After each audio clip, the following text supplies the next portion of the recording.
I have given a title or description of this channel, and it is Casey's Quest for the Ultimate Question.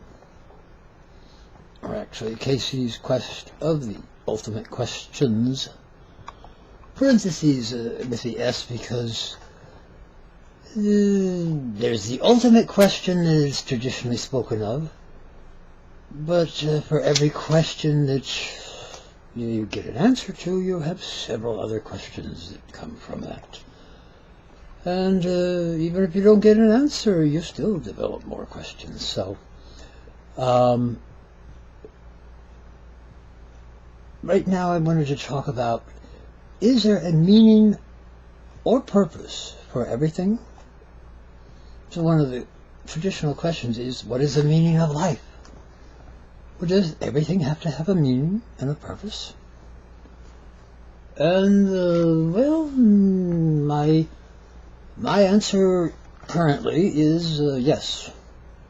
Everything has a purpose and a meaning, and that purpose is to exist.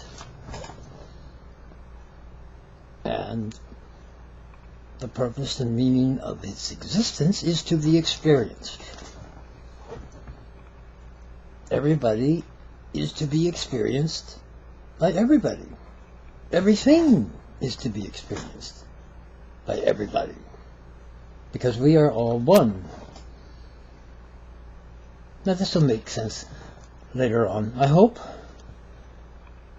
I also wanted to talk about some of the other things that I will be talking about in future videos, and that is regarding light.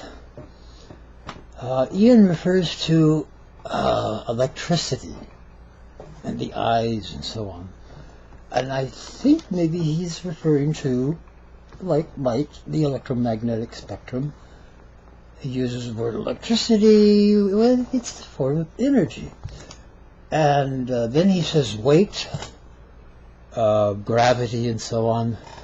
And that's more like mass, substance. And he speaks about particles and so on. And that's where, of course, in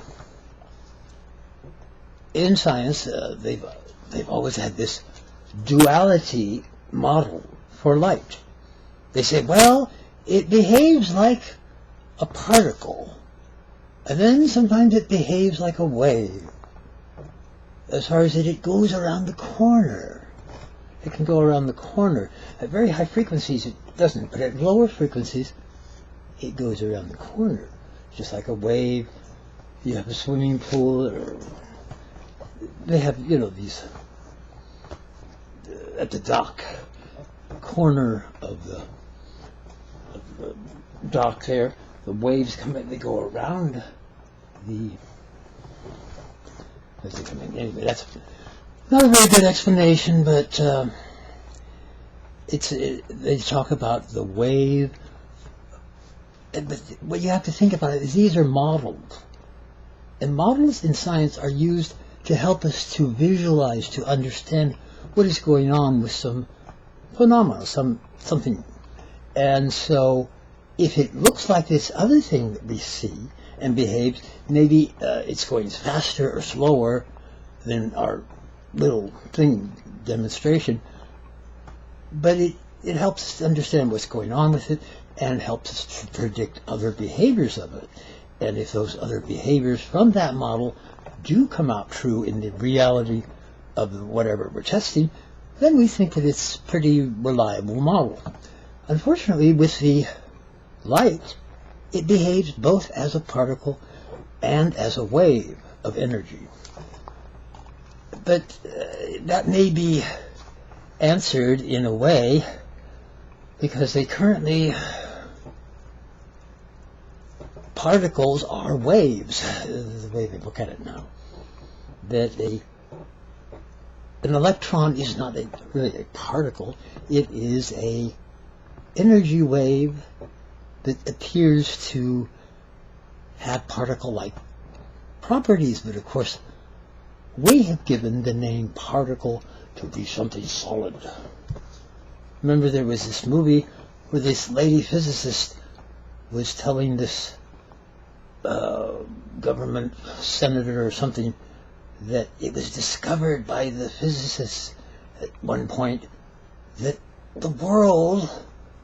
our world is made up of empty space. They were up in the tower on an island. She said, the nucleus is up here with us, but out there on the shoreline of this little island, that's where the first electrons are. And in between, there's just empty nothingness. So, when you think about it that way, matter is, there's nothing really there. There's a lot of empty space. Oh, some people say there's a lot of empty space up here too, but anyway. A few more seconds.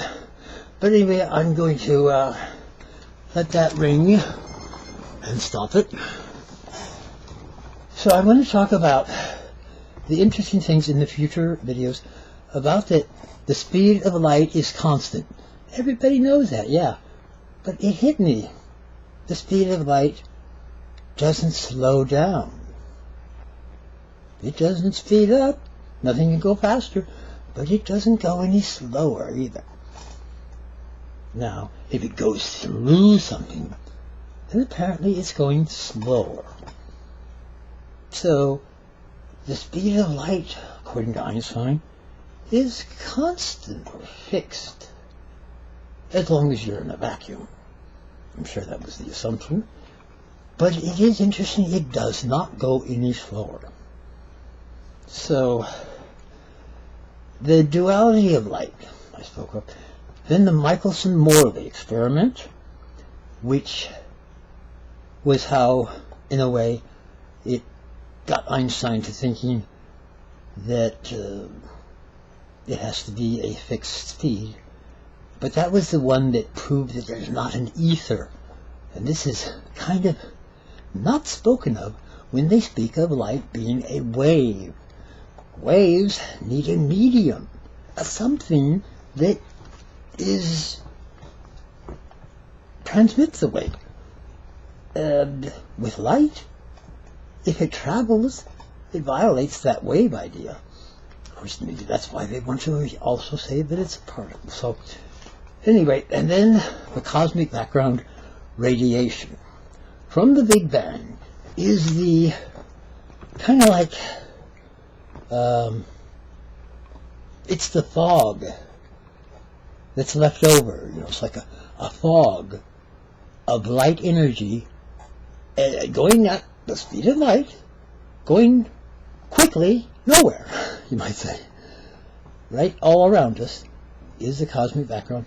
It's the big energy burst of light, you might say. But as it's dissipated, its frequency is decreasing.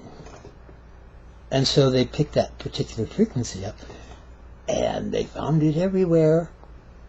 And so that's what the big significance of that is. So I was just speaking up these. This isn't one of my better ones, but I wanted to get something out to describe what I'm going to be doing with the channel and its name. Thank you. Bye-bye.